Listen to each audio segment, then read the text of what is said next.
Welcome to Carny To Congress, presented by Baywater Exclusive Boat Club, the only family-owned and operated boat club in Southwest Florida.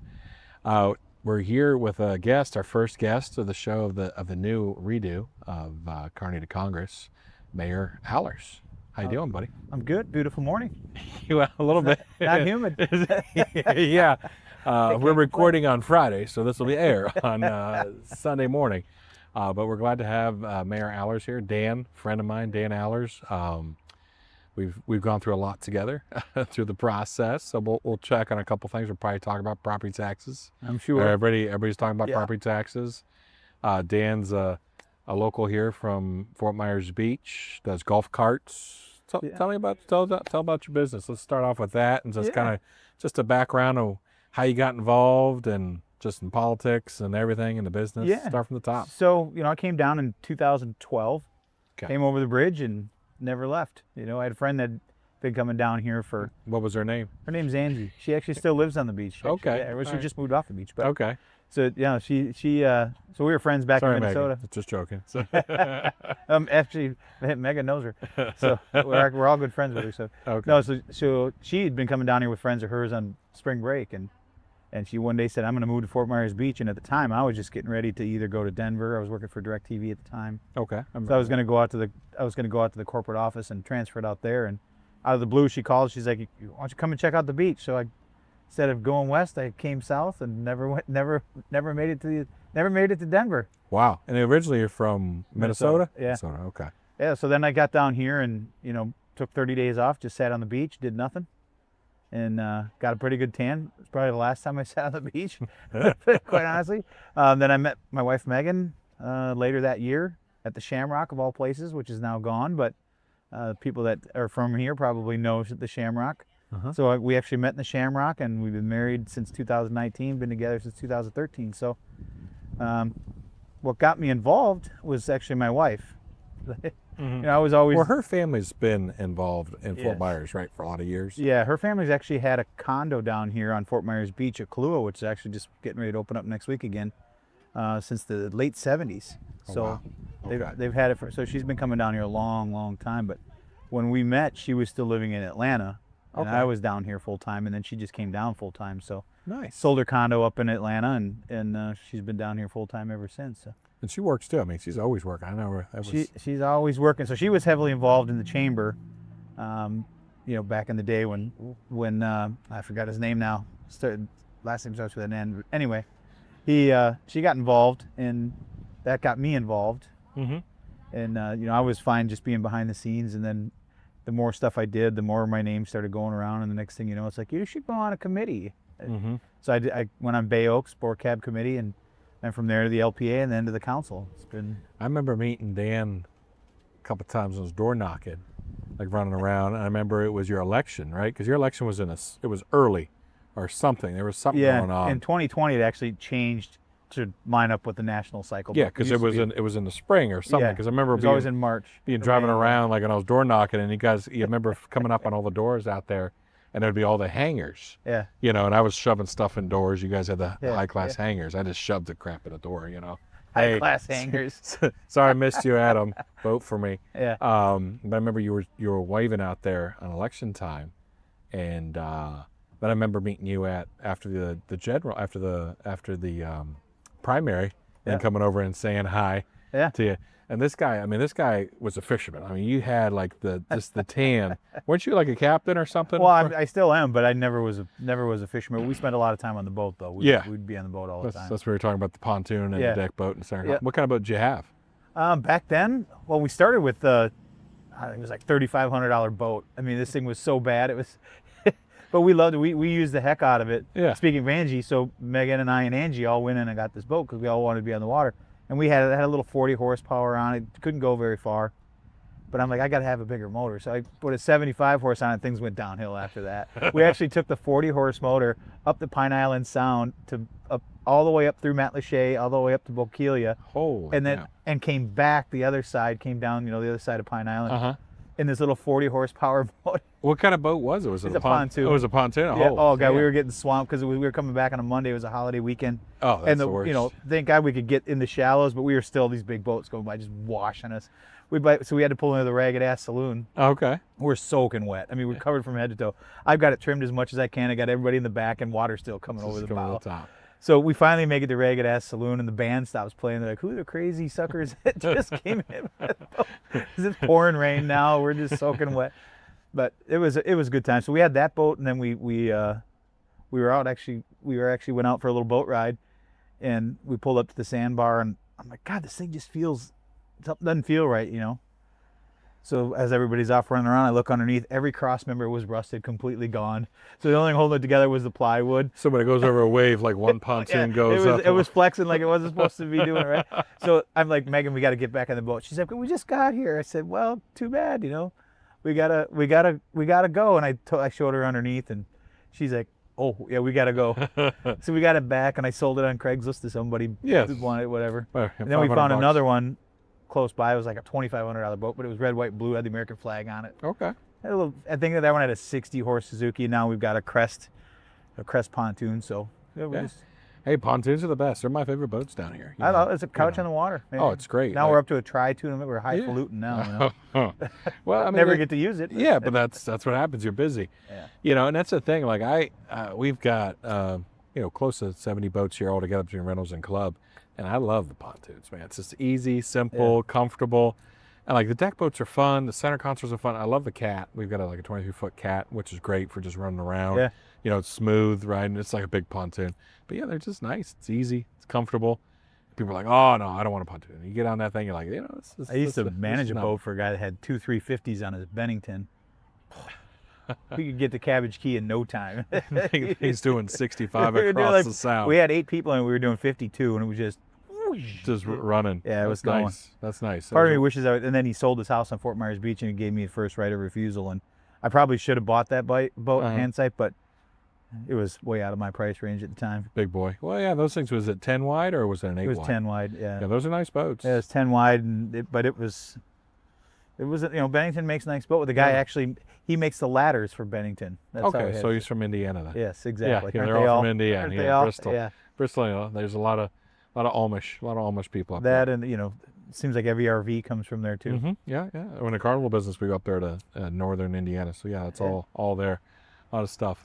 So, but yeah, I mean, that's the boats are great down here. We love them with the club. I mean, the members love the pontoons, love just coming here. But that's the thing, like the average boater puts 25 hours a year. That's why the club works out better for a lot of people. Yeah. It's just a simple, easy way. You don't have to worry about the hassles on the owning. And like when we first started, like I was telling you before we started the show, we started with 2 rental boats. And I remember like we had some playtime pontoons, and these things were bad, man. I mean, it was just they were cheap, back then. But like a wave would come, one pontoon would go up, then the other one you get 2 guys, and it was like a wave on the boat. I was like, okay, these things need to go. I think we sold them for more than we actually paid for them when we got rid of them. But we had Mercs on them. That was the old 2 strokes, because we started in 04. If they're smoking, they're running. Yeah, I mean, it was a pain to get started, but once they got it going, it was great, But then we went over to the Yamahas, which were more reliable to just turnkey, better for renters. Yeah. But then, you go back and forth. The Mercuries or Yamahas are great boats, but yeah, we took our little 40 horse out. The same person that was on the boat that I told you about, where with the ragged ass. So we go down. We got out to it was Wiggins Pass, and she's like, "Can we go on the Gulf? I've never been on the Gulf. I want to go on the Gulf." And I'm like, "It was rough." And I'm like, "Nah, it's probably not a good." No, it wasn't. It was New Pass. We went out, and I thought I'll just go back into Big Carlos Pass, Yeah. But I'm like, I'm just, against my better judgment, I probably shouldn't do this. But I'm like, okay, we've got trailing seas, so we'll be fine. Well, the wind was blowing so hard that the 40 horsepower motor couldn't keep up with it. So as the waves would come up, I'd have to pull back on the throttle so I didn't drive into the crest of the wave, So I'm getting the rhythm and everything's going fine. I could see him just getting ready to turn in, And I take my eye off for 2 seconds, and the wave came and it drove me right down. I drove that little 40 horse drove right into the crest. Water came over. She come floating to the back. It took the anchor out from inside, went underneath, and wrapped around the propeller, and it was dead in the water. Oh, with all those waves? And it's only, it's an old, and it's so I had to put a life jacket on, jump in the water, cut the line off, get back in the boat. Jesus, Dan. I said, this is exactly why This is why you do this, yeah. So you got to listen to yourself. As a captain, you gotta go with your first instinct. The last time I had an issue, same pontoon. Yeah. We were taking Megan's grandfather out. He was 91, 92 at the time. And you know, I'm getting the family's like, oh, but we're holiday or whatever. This might be his last sunset. And they're giving me that. I'm like, but no gas stations are open. I got maybe enough to get out there, but I'm pretty sure I don't have enough to get back. And sure enough, so I'm like, we'll go out to the end. You can watch sunset and we'll come back in. And then once I get out there, then, you know, everybody's like, oh, come on, you're giving me that. Oh, God, I don't want to be the guy that doesn't let him see his last sunset, right? If this is his last sunset. You ran out of gas. On my way back, halfway back, I run out of gas. Of course, everything's closed. Nothing, dead in the water. Paddle. Luckily, there were still boats coming by, and so we could, I don't know, it's probably someone from Naples, whatever, but they're coming by in their 40, 45-foot 4-engine motors going by, and we were able to flag them down. So I'm anchored just outside, you know, the little zigzags in the back bay there. Yeah. And they got the music playing. They got, you know, so we're like, they're never going to hear us. And they actually saw us. So they come over, and there's like 3 or 4 girls on the back, and then the guy's driving. And his eyes, the 90-year-old, his eyes just lit up. And they're leaning over, and they're like, everything okay? He goes, I'm fine. I've got a diaper on. This is a 90-year-old that's saying the 90-year-old saying. So the girls are standing there in their bikinis. You know, he's all, He was having a good time. He was having a really good time. This is the greatest sunset ever, Dan. I love it. Yeah, he's like, I'm fine. So I think that was his last sunset too. So it was, you know. It went on a high note. But the message is don't be the captain. Don't let somebody talk you into something. Well, I know that's what I did one time when because I was getting flight lessons, and that's a very expensive hobby. So I cross country solo one time, and after I did that, I took out the group from Paragon Flight School in Fort Myers. Like, hey, we'll do a sunset. We got the double decker. It's summertime. Fun, yeah. Come on over, you know, celebrate. So I brought the pilots over, the trainers, you know. There's probably like 6 or 7 of us. We went on the double decker. It was the summertime. So it was like July, August. Yeah. Wasn't bad. So we go up to Flippers over at Big Carlos there. Good food there. Oh yeah, good food. Got some appetizers, some drinks, and you know, I've got some buckets of rum. We're having some fun. And you know, and I just look at my phone and I see this like cell, you know, storm. I'm like, you know what, we'll be okay. What I'll do is like I see the cell, like it ain't gonna make it to the beach. You know, we can go out to the Gulf, look at some, you know, it's kind of calm, not bad. So we run out Big Carlos, okay? All of a sudden that cell decides just to triple in size, okay? So we're out there and we're coming in, like I'm trying to find New Pass. And all of a sudden the wind's coming up and the waves, I'm in this big pontoon, 31-foot long, double decker, you know, this thing is huge, right? And I'm sitting there and the main flight guy, his wife is nervous, like she doesn't like boats. I go, hey, as long as I'm smiling, we're all good. Just keep an eye on me. Yeah. So she's taking the bucket of rum, down 1 bucket of rum. And the whole time she's sitting there watching me just sucking down the other bucket of rum. And I'm like going through these waves. I'm like, oh shit. What did I get myself into? Oh yeah, and I was trying to find the pass because you can't cut it because it's sandy. So then there's this Coast Guard, like the cutter, is just sitting out there watching us, just watching me the whole time. Like, look at shaking this. Your head. Look at this clown, right? You know, coming through. And we're getting through the pass, and it's like because the waves are coming out, and it's windy, and we get in, and then it just breaks, and it's a great sunset. You know, we're all sitting there. I was like, but she was trash. She drank every bucket of rum that she could get. They are dangerous. Oh yeah, she was having a great time. But we were able to use the slide and go through that. I was like, oh, it was totally fine. But I was like, oh shit. Of all the boats I need to be in a double decker, this is not it. This is not the best boat. This is not the best boat. Those storms are horrible. I used to. When we first moved into our house that we're in now, I used to, you know, find boats and fix them and sell them. And so I found this boat up in one of the marinas just by one of the Cape Coral bridges there. And so I'm bringing the boat back. And I knew either the lower unit was going out in it or the prop was spun, one or the other. Mm-hmm. And so I took a chance that it was the prop and got it for next to nothing. Actually, that boat is the reason Megan got her ring. Oh. That boat paid for her ring. Actually, nice. Nice. Yeah.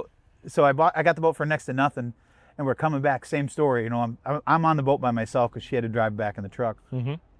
And I see that, you know, you see the clouds popping up, and I'm just about to come underneath the Sanibel Bridge.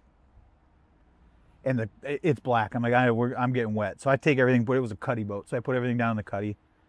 And I'm standing up there, and all of a sudden the skies open up, and I couldn't see Fort Myers Beach anymore. But the bow was pointed right at Pink Shell. Yeah. So I'm holding the steering wheel, and I didn't move, and it rained for probably 20 minutes, and I was only doing maybe 5 knots. I mean, I was just enough to keep works. Yeah, well, just enough to keep the waves from coming over the bow, right? Yeah. And I just held on to it, and I couldn't see anything, but I'm like, I can't stop, so I'm moving along, because if I go any faster, the prop's gonna gonna have to finish Jesus, it. Dan. Right. So I'm cruising. You got more stories than I do, and I got a few boats. Yeah. So I'm cruising. All of a sudden, the rain lets up, and there's nothing in front of me. Nothing. Like, what? I turn around. Sanibel's over here. Fort Myers Beach is over there. I was about 1.5 miles, 2 miles out into the you Gulf. were just going out towards It was just pushing me out, and I was just holding Just the wheel sitting. straight. I didn't move the wheel at all. It just It just pushed you. pushed me. I was either going to run into shore and run aground, or I was going to be out in the Gulf. And I turned around, and I'm like, oh. So then I hustled back in. Yeah. Of course, Megan's blowing my phone up, which is down in the cuddy. You know, Cuddy the where whole are you time. at? You were supposed to be here a half hour ago. I'm on my way. Well, I know one time we would go skeet shooting out in the Gulf, right? So I went and got a That'd be skeet fun. shooter, and it was a good time. Like I take a couple shotguns, we go out there, and it was calm. Took a couple buddies, right? And it had a carpeted pontoon deck, so you could just drill the launcher right into the deck, so there was no problems there. And it was like not a bad day, and we're just kind of out there as 3 guys, so one in the front, one shooting, then one driving, right? And we didn't drink until we got on the way back, because guns and all that. It's probably a good thing. So we're coming back, right? And we're riding out there, and we're just going and going, and we were going out for like a couple hours, and we turn around, it's like, oh man, shore's like way, and we're in a pontoon. Took us like 45 minutes to get back actually running, because we're just kind of, there was a following sea, and just before you know it, you're way out there, like, oh, okay, that's probably not the best thing at pontoon. But yeah, that was always fun. But yeah, it can happen. And I mean, I've gotten stuck out there at dark. You don't know which way's up. You get like lost. You get vertigo. Like which way's up, left, right, and you start especially spinning. If you can't see land. And you're doing a GPS. You're like, oh, okay, that's a little different. But yeah, that's fun. This is why you join the boat club. You don't have to worry about those things. But you do have great stories about it for sure. Jake, you got any horror stories? I wish. About boats? Yeah. No, unfortunately. The only horror story I have is the one time that Adam called me, and he's like, hey, bud, what are you doing? I'm going to come get you. Okay? I live in North Fort Myers. What does he do? He drives a boat from Bonita here and drives all the way to North Fort Myers, where all those derelict boats were sitting out forever. He picked me up right there. I got out of my car, and I hopped off of a rock onto his boat. And then he says, drive it back. So he made me drive the boat. Well, not all the way, but he got me comfortable. Yeah, it was a cat, yeah. But I drove that boat all the way back into the bay right before his house, and then he took over because, low wake. I don't know what I was doing. I was picking something up there or something. Or you never been on that boat or a boat or something? Like, come on. It was something like that, and it was like it was a mental cleanse. Because one, I was like, okay, so I'm in control of both of our lives right now. I have to make sure that we are absolutely safe and that we're going to get Where's here. the life jackets? Right, but no, it was that was a fun time. There was another time where when I was a kid, my grandma had a house across the street from Sandy Hook. Well, it used to be called Sandy Hook in Pine Island. It's now called Yucca something. I can't remember. Yeah. We used to take her little kayak out. And coming back one day, I used to drag my feet in like the mud because it was pretty shallow. Mm-hmm. And I have scars all the way down my legs because I got hit with them clams, man. And the oysters sliced me wide. Oh, Jesus! And the salt water, that was fun. Oh man. Yeah, that's not a good story there. No. That's Oyster cuts are not good. No. You go right to the hospital. Yeah. You do not pass. Yeah. Get in the Do not shower. pass. Clean those things up. We got a little bit different spot this time here, so you got a little bit different view. Jake's off camera since we have a guest here. So yeah, I just was bounced between you guys in the boats. Yeah, so it's good. It's good. I love it. Love it. So which the boat cam is much clearer. Oh yeah, we don't have the screen in front of it. We're outside, so the new spot here for the It's a good spot. It's a beautiful day. I mean, yeah, it's nice. It's nice. So if you're listening to this on Sunday, come on over to Baywater. Check it out. Check out the podcast. Check out the podcast. Carny To Congress.com. Carny To Congress. How long did it take you to come up with that name? You know what? It's funny. I'll tell you how it's completely just my buddy and I shooting the shit, just having fun. So this was like the second year I was in politics, and I was up in Michigan because it was in the summertime, and this was before elections or whatever. In the Chamber of Commerce, so the Florida Chamber of Commerce grades you, and they gave me like a B or something, or a B minus or something, and I told my buddy, look at this shit, what the hell is this, and oh, Jake's shaking his head at me. That's 4. That's 4. Sorry, we could bleep him. No, it's fine. I do every week. It's all good. So, But I was like, what kind of crap is this, you know? And we're laughing about it. And I said, well, never been an A student anyways. And I shared the story. I'm already above You know, average. I've never been an A student, you know, hashtag GED and all that. And then he goes, hey, you should put this on there, hashtag Carny To Congress. And I was like, oh, that's great. And so then we just put it on there, and that's how it came up, because my family's business is carnivals. And you can't really say Carny to State House, right? Because that doesn't roll off the tongue. Doesn't roll off the tongue. Yeah. Carny to Congress is good, and it makes everybody nervous in all of Southwest Florida, because they all think I'm running for Congress. I'm not. I got boats to wash, and we got to do stuff here in Florida still. So we got a little ways. Still got some work to get done. Yeah. Got a couple more years. We'll bring some more appropriations back for the women's club of Fort Myers Beach. There, that was an important one. That was a good one. They're pretty excited about it. Yeah, no, it was great. I mean, it's unfortunate we couldn't get into the Senate on that side, but hey, you know, make the ask, like, hey, this is important to me. I always love, like, you know, hey, Ron Buck does a great job for you guys. You know, he's a lobbyist that works for the town, but we have a great relationship.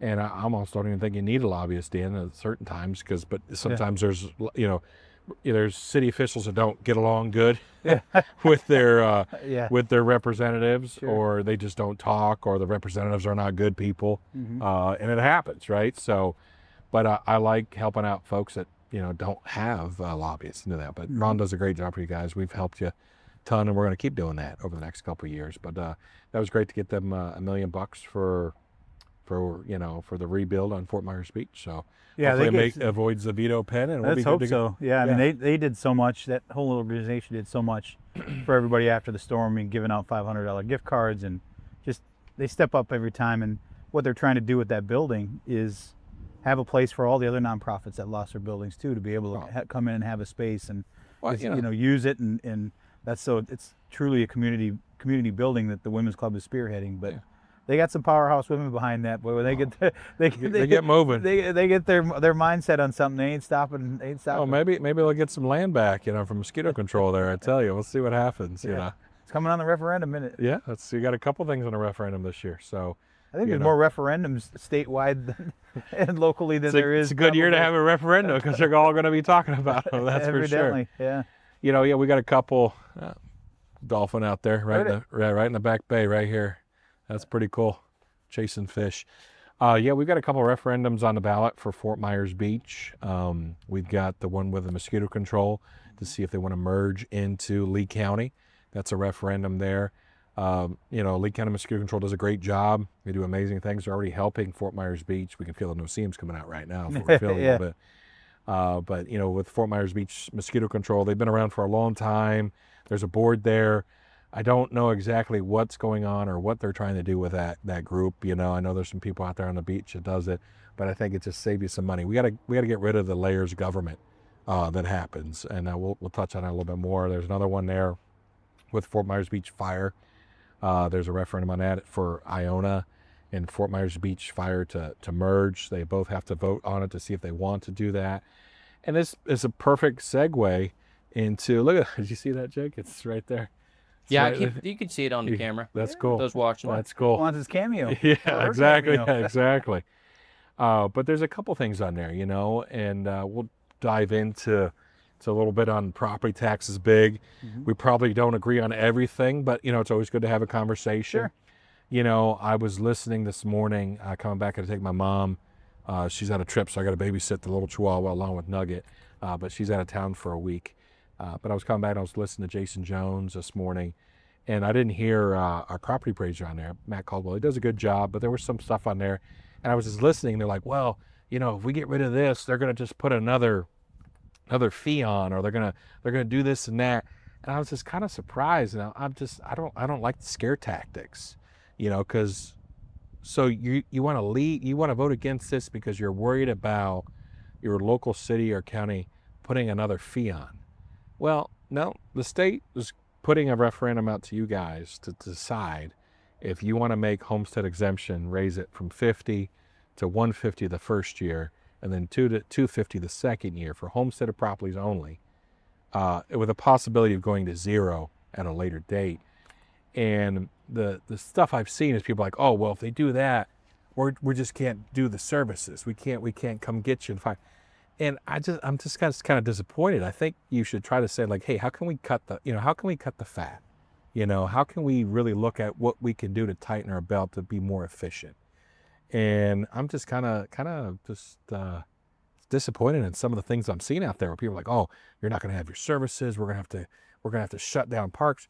Well, I understand you got to look at everything. But I think what's happening is if this happens and it passes, the cities and counties or the special district are going to have to put this up there. And if, I mean, it's going to save you money. I mean, you type it in there, it saves you $2,000, saves you, $1,500. That's a big deal.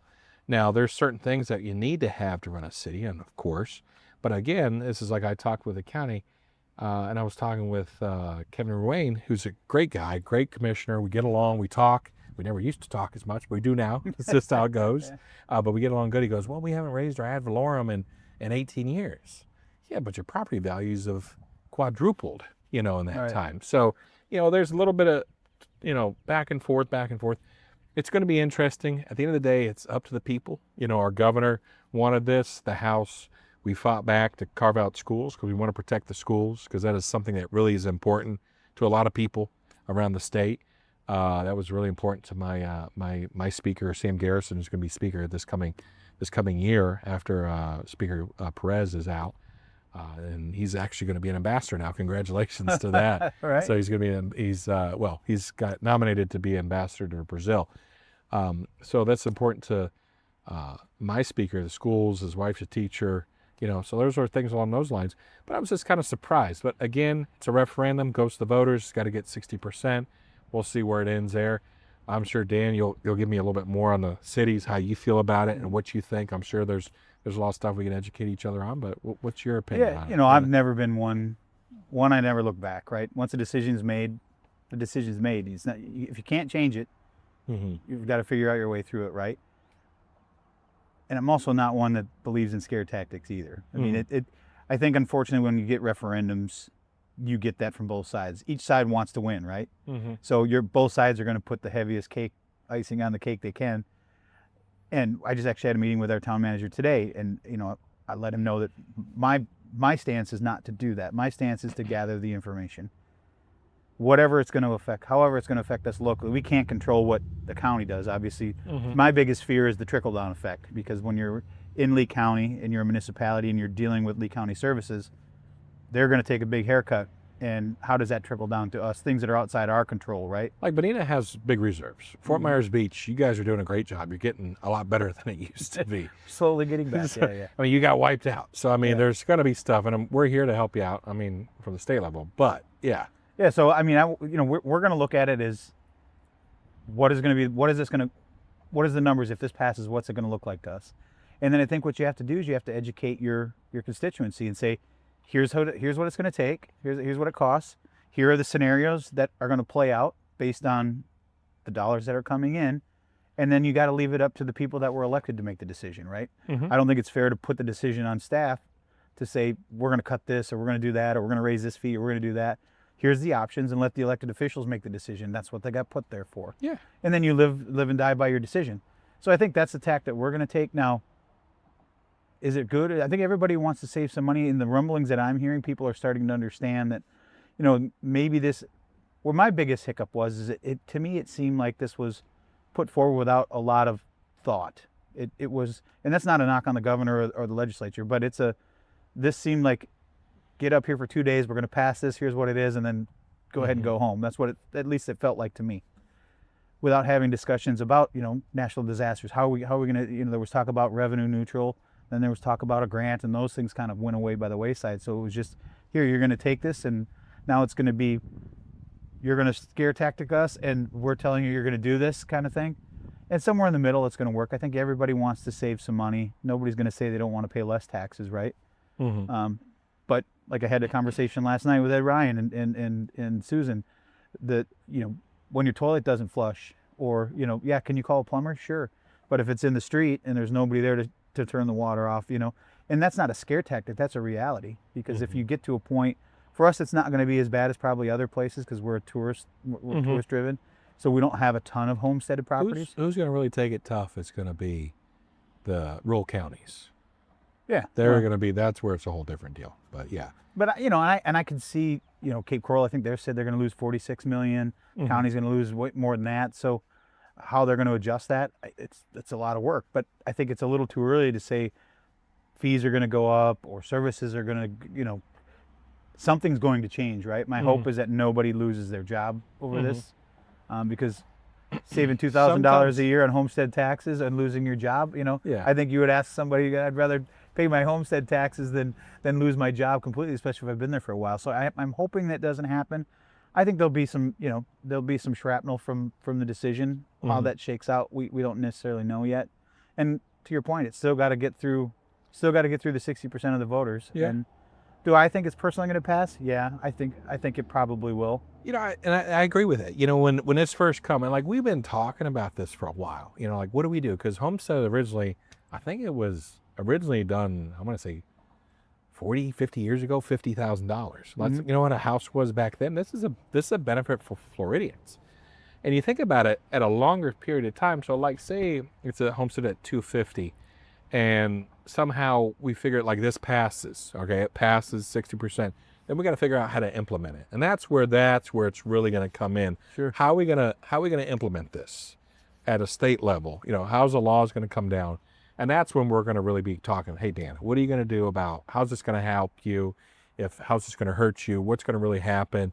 You know, if a hurricane comes, what are we doing? State's always there. State was there last time, you know, the previous. Yeah, we're a little board. unique, right? I mean, Yeah. we don't have our own police force. We don't No. have our own fire district. You know, we don't control that. We just control the town. So But we do have 17 fire districts in Lee County. we do. We do have 18 fire districts Yeah. in Lee County. Again, that's 18 duplications, right? And there's some things that just kind of duplicate, like why does that happen? And I'm going to say like Tallahassee. We'll go to Tallahassee, where I'm up there 3-4 months, the last couple of years, a lot longer because of special sessions. But you come out of the Capitol, and it's tough because there's vagrancy out there, and there's stuff, and they've got $50 million that go to Leon County Police Sheriff's Department. Then they have $50 million go to Tallahassee PD, and they both are in the same place. Why is there a duplication? You know, why is there, you know, so there's some things there. And I think, you know, it comes down to, yeah, but when it comes to government, you know, government employees, they do a good job, but some are just that, you know, there's some folks that are just kind of a little bit thick on a few things. And I think it could be cut. You know, I don't want to see anybody lose a job, but if you got, you know, 5 positions, they're doing the same thing, Right.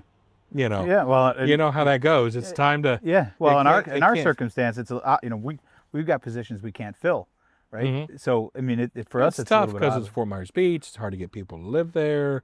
You know, Well, I work think there. people are, you know, that's one thing I think that's helping us get back. I've always said the houses are what is going to build us back. The people that build houses and invest there, Yeah. you know, commercial is important. It's one part of Realistically, it. Fort Myers Beach is going to be, I mean, it's great now. Like, I love that Publix. I go to your Publix before I go to the Publix. Really? It's No, funny. My wife no, likes going the other way. You know, because I like going up there because it's just, you know, I was like, You go I to the help, beach. yeah, I Yeah. help the guys out, see what's going on, you know, because it's usually dead this time of year. But, you know, Yeah. just, what the hell? I mean, Publix they're losing money being out there, but I figure, like, help them out, you know. Yeah.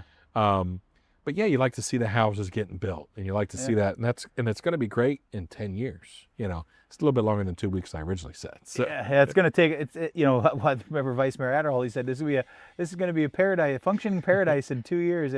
I kind of thought, well, I hope you're right. Margaritaville's really nice. So Well, that was the catalyst. You know, you talk about evolution and how, you know, when they first started to where they are now, they went from being nobody liked them, right? Now everybody's thankful that they were there because that building is what saved all the downtown. Yeah. You know, downtown got hit because it wasn't covered, but you look at the lighthouse behind it, you look at Nervous Nellies, you look at all those places behind there, the Harbor House, all that kind of stuff, they would have been heavily damaged had that building been there. Yeah, I remember it was all open and like it's still there. There's nothing wrong. That was ground zero. Yeah, it was. I just remember getting to the end of the street and looking, you know, first looking that way and like, well, the building's still there, that's good, but all the, you know, the breakaway walls were all blown out, but Yeah.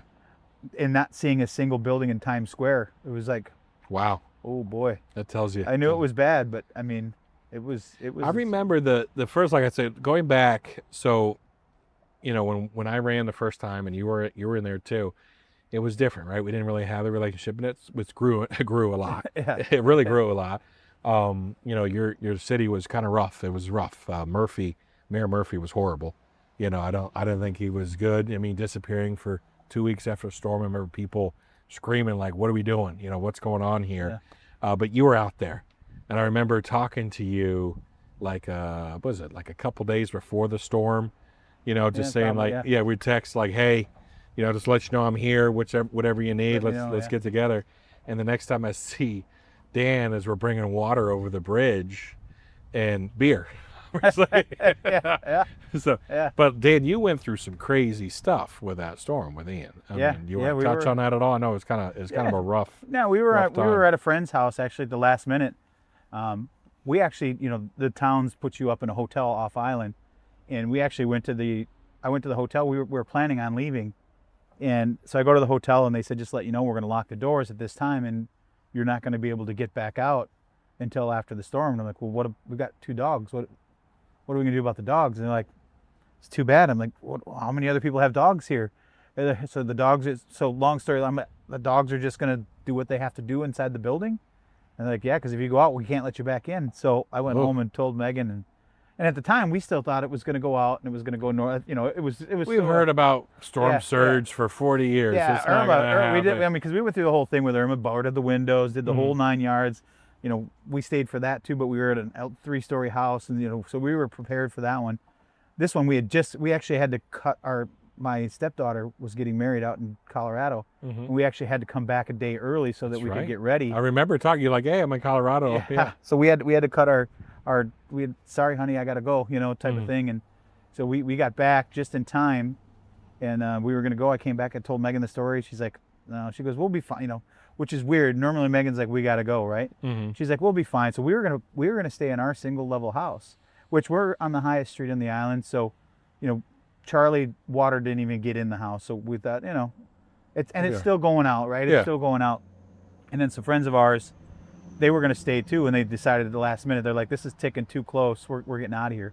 So he and his entire family went to the other coast, and he called me. He's like, get your ass, sorry. Yeah. Get your butt over to my house, you know. So I told Megan, so we grabbed what we could grab at the last minute, and you know, we're heading down Estero Boulevard, and water was already starting to. So we got in there, and then once you were in there, you weren't getting out, right? We all saw what happened, but I tried to get out. I'll never forget it. I was talking to then Chief Martin at the time, you know, because they couldn't come back over the bridge until the winds died down. And where we were at, I had a perfect view of the bridge, so I could see when they were going to be coming over.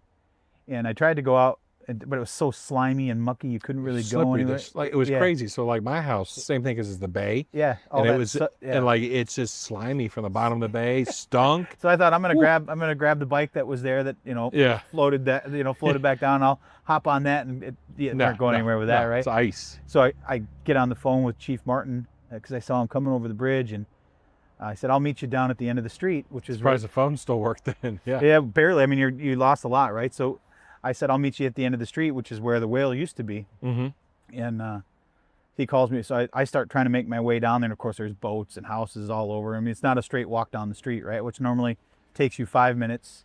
Took me 45 minutes and I had to go through people's backyards to get around the boats. You're walking through people's lives. Yeah. It's I crazy. mean, it was. I still got the videos I see every once, you know, like from when I walked to see you the next day. You're just like, Jesus, this is crazy. So I get down there, and Chief Martin says, I can't remember exactly how he said it, but he said it's along the lines that to call this a catastrophe would be a severe understatement. Yeah. And this is a guy that's been in the business for a long time, rescuing lives, and he had saw a lot of things, and you know, so it was, you know, I never wanted to see it. I never want to see it. I mean, I saw things that people should probably never have to see, because I was there right away in the morning. I mean, you're trying to help people out. Just trying to do what you can and it's save tough. who you can. And we were fortunate. We did have one good story where we did get down to because I was trying to make my way south, and Megan stayed back, and you know, saw a couple of people that didn't make it. And by the time I got down close to where our house was, I got a call from a friend of mine. He's like, I've been able to locate all of my tenants except for one, and he's at this address. It's like the 5500 block area. I said, well, I'm just about there, so let me go see if I can. And you're just walking. I'm just walking, and because you can't drive. Because people don't understand, there's houses roofs yeah. right in the middle of the road, and there's just, I mean, it's just debris. I mean, it's like a It bomb. looked like a war. It looked like a war zone that you've seen in movies. You know. Yeah, just a bomb went off. Just, Yeah, it was crap and you know, I talked to everywhere. several of the USAR team guys that obviously have military backgrounds, and they're like, we've never seen devastation anything like this. Yeah. So we get down Water's there, crazy, and man. I call my buddy, and I'm like, the house is gone. I mean, it's pushed back into another house. I mean, I think this is a house, but I'm not sure.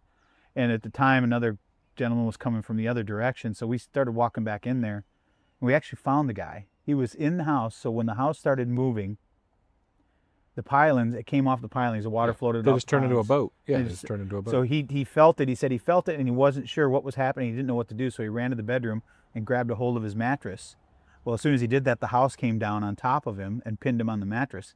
And the mattress was the only thing that kept his head above water as the storm kept surging.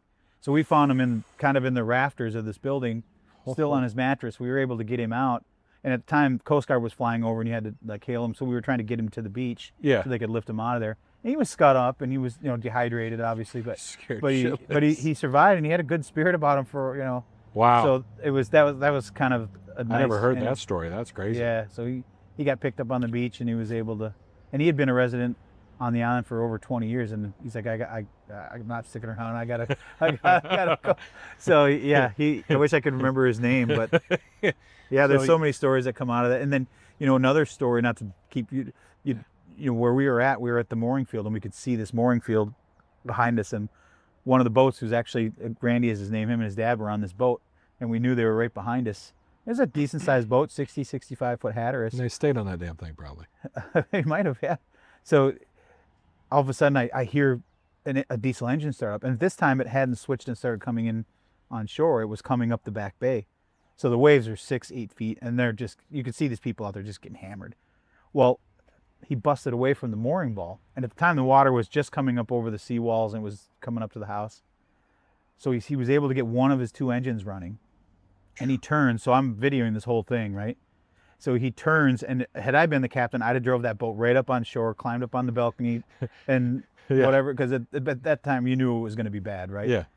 But they were somehow, so we could see them kind of go around the bay back there, and they just kind of disappeared back by the Key West Express. We never saw them again. They ended up finding them, 300 yards in the mangroves after the storm. But the boat behind it was a sailboat, and we're just watching this thing keel over, and it's just getting hammered, and there's nothing you can do about it. And you can't go outside. Now the water's 2-3 feet deep, and there's nothing you can do except for watch it. And you could see there were people on the boat, because you could see the television. They were trying to keep, all of a sudden this big wave came, and the boat was gone. Never saw the boat again. And I thought, those people are gone, until NBC did that special. They did a special, and the people that were on that boat were in that special. Oh, really? They actually made it to the back. They made it to Hurricane Bay and were safe. They made it back and just floated in the mangroves. They somehow made it back. They were able to get their little Mhm. motor running. They were able to get Well, back there. But I thought this whole entire time that they were gone. They were gone, and I'm like, that's the boat. It's great. Yeah. Well, it's crazy. Like, down in Monroe County, and they talk about it, is they take the boats and you go into these mangrove islands, Yeah. and they actually anchor them in there. And what happens, that water comes up, and mangrove actually is very soft. Mhm. So the boats actually bounce around in there. But I mean, that's something scary that I wouldn't want to deal with. I'm not or- getting on a boat. No, No. No, I know the Key West Express, they went up the river. They went up Yeah. the Caloosahatchee, and they went all the way to, I think it was 31, to that first lock or whatever, and they just rode it out in the lock. river. Yeah. They just rode it out in the river. Really? They just kept it under. in gear and just pushing this way. Can you imagine that? Like Yeah. fighting that and stuff? At that point, you're committed. What can you do? Yeah, right? I mean, because usually all the shrimp boats leave, right? And Yeah. that was the thing. Why did all these shrimp boats not leave? Well, the storm kind of looped in. I mean, Yeah. it takes that right hand turn, and I just remember we're watching done. the squiggles. We're just Oh yeah, boy. I mean, it was nuts. And we had Irma before, and it was like, oh, this wasn't bad, but we didn't know. Like we had no power. Like, so I was at my parents' house. I was in Grandeza. So they live over in Estero, and they had a satellite dish. So I remember after Irma, I was watching, Sunday Night Football or whatever it was. Like, it was no big deal. Yeah. There was some water. Okay, yeah, we'll make it. Yeah, we watched till halftime till the power went out. Yeah, and so we actually kept power over there. This time it was all, they had Comcast. So then I'm like listening, and there was nothing. So there was no thing. So then I was listening to the radio, and Wink, Jake, was on, and all of a sudden Wink went dark. I was like, oh. Oh. it just went dark and it was bad, right? Yeah. So then I switched over to, I can't remember, 96.9 or one of the other stations. They had somebody on there and they were talking and they're like talking. And it really, we weren't getting that much out of it. Like, he's like, oh yeah, okay, just, your thing, Ian. I remember talking to the sheriff, to the fire chief, Greg DeWitt, and he's like, hey, everything looks good so far. That's around 3 or 4 o'clock. But then the water came. Yeah. They didn't And hear then the nothing. water came. Yeah. So I remember driving down here. I had my girlfriend with me. We were driving down, and we went down, and we couldn't get past the 7-Eleven because the water was still low. And I could see boats in the middle of the road down here. Mm-hmm. And I was like, ooh, this is not good. So then I took her back because she did not want to check it out, So then I came back an hour later. And the eeriest thing is I remember I was here, I had a spotlight, and I looked down from the bridge because I couldn't get down here to the property. I did get down to the property. All that was left is wherever we put the cinder blocks for the boats. Really? So all there was 4 cinder blocks for the boats were supposed to, because we had 50 boats right here. Oh. And they all ended up in the bay. Bay, So you yeah. see the Ian water line Yeah. right here. Yeah. I mean, so you're talking, the water was right here. So, I mean, everything just came right through here and just floated, and everything was across. Did any of the boats make it? Or were Oh they yeah, all- we only lost I think 9, 12 of the Really? boats because what happened, we had 2 in the middle of that island, Dan. Like, they just floated and they Yeah, sat in sat that island, down. and the thing is too is they all went over in that corner, so we were protected, I think, from the south by the wind. Yeah. Here wasn't bad, but you can see there's dents in the roof Yeah. over there in the house, and that's from the boats hitting, Banging off it. hanging off that because the boats are that high, they're banging off the roof right up there. You can see that. So like, I actually have little signs I'm going to put up when you open the ship store that shows Ian waterline Yeah. and boat damage, just to say Sure. that's where boats are actually banging off that. Yeah, our house, our neighbor, if you're looking at the canal from our house, he had about a 36-foot sailboat tied up to his dock on the back because we had a deeper canal there.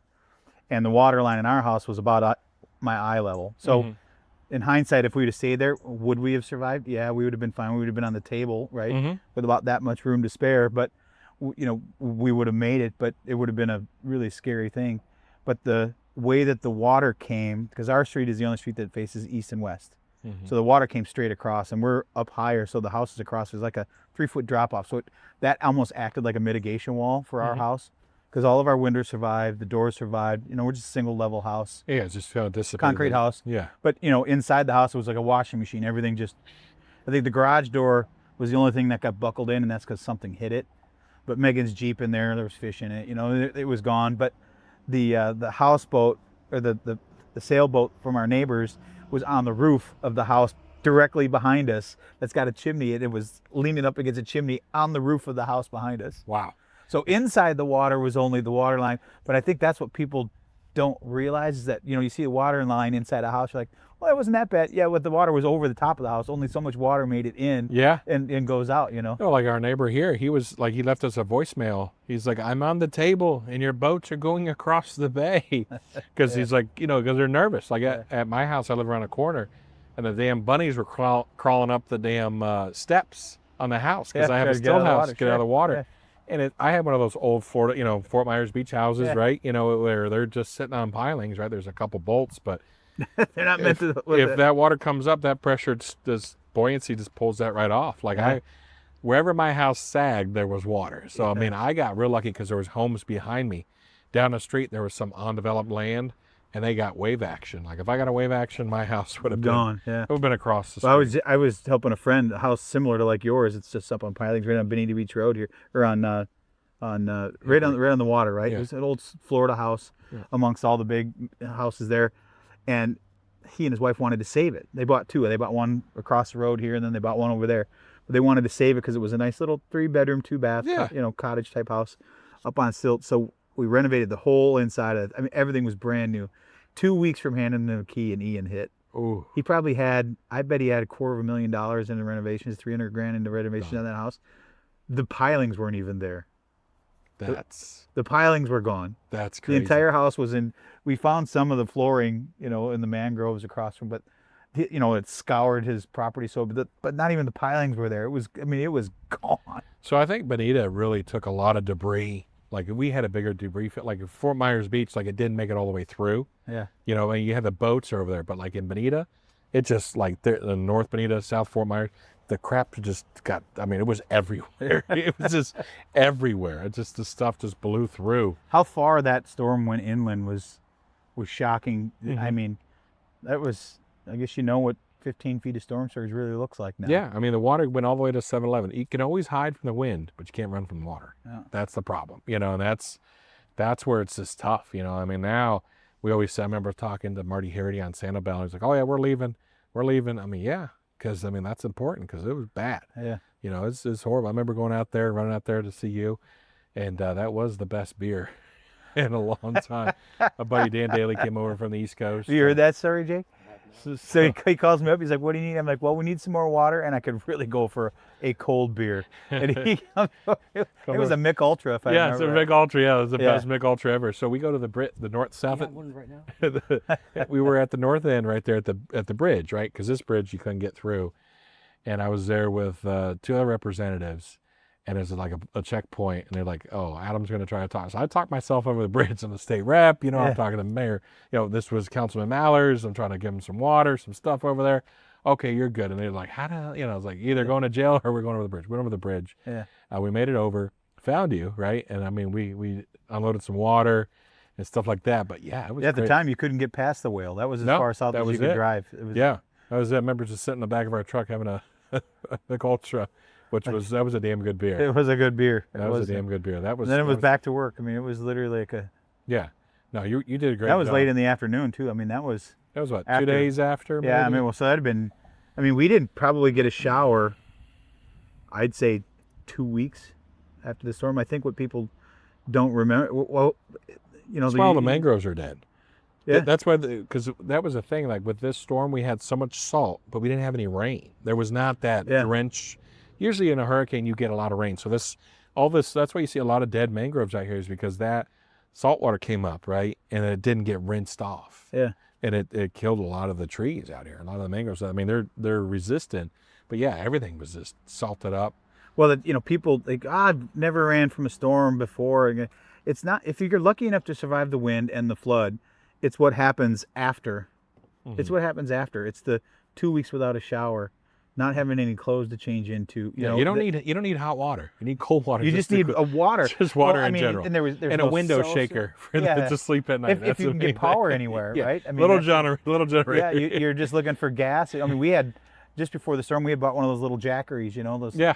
And that saved us. I mean, if it wasn't for that, we would have never had any outside The amount of communication. stuff that you did, Dan, for Fort Myers Beach, best mayor ever, hands down. Keep doing what you're doing, man. You're doing a great job. I mean, just Takes a village. the amount of stuff that you guys did, the Turgensons, your partners, everybody that helped out with what you did over there at the what was at the beach? I can't remember what you guys used to call that commissary that you had for food. And, Buttonwood. Yeah, it was Buttonwood. Buttonwood, yeah. Buttonwood. FMB Strong, yeah. yeah, you guys just did a lot of stuff, and that was great. I appreciate it, man. Yeah, that was That's a really- hub for everybody that came down. You were there. You Oh know. yeah. everybody Julie there came by. all the time. Yeah, you were Remember there. she Senator lost her Martin came idea. by. Lost her Congressman idea. Donalds was there helping unload trucks. I mean, Yeah.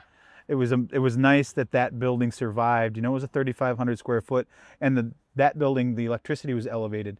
So we were one of the first people to get air conditioning back. So it was a place people could come and cool off, get some supplies, some food, and it served its purpose for about 3 years, and hopefully it never has to be open again. We're done for hurricanes. We're gonna have a checking hurricane out of the friend. Hurricane of the Month Club. Use your Come join the boat club. yes, exactly. We're done for a while. Hopefully we're good. We're over it. I'm done. I don't want any more storms. Jake was on top of the counter with his cat. Not happening. But Mayor Allers, thanks for coming on. Thanks for having me. Jake, This was good to see you quick. again. This was quick. It went fast. Went fast. We're having fun. Folks, thanks for tuning in. We're on every Saturday morning on 92.5 from 6 to 7. Obviously, we have the podcast, Carny To Congress podcast. You can look up carnytocongress.com, presented by Baywater Exclusive Boat Club, the only family-owned operated boat club in Southwest Florida. Come down, check us out. Give us a call, 239-495-0455. Dan, why don't you plug your business? Because we got to make money because politics doesn't pay. Yeah, no, that's true. I got two. I got Island Carts FMB. That's our rental business that we provide. So you want to rental rent carts. it? And he's got great golf carts because I've used them up in Captiva. You deliver them. Yeah. Speakers and all that. Yeah, all that good We got everything you need. They're street legal. We deliver anywhere in Southwest Florida. And then we just started about a year and a half ago. The Cart Shack is where we actually sell golf carts. So if you're in the market for golf carts, give me a call, 239-206-1220. Or go to thecartshack.com. There you go. And I've gotten parts for my golf cart for it. So Yes, thank you have. sir. Yes, So you it's have. still good. Folks, thank you very much. We'll see you next week. Baywater Exclusive Boat Club, the exclusive club of Southwest Florida.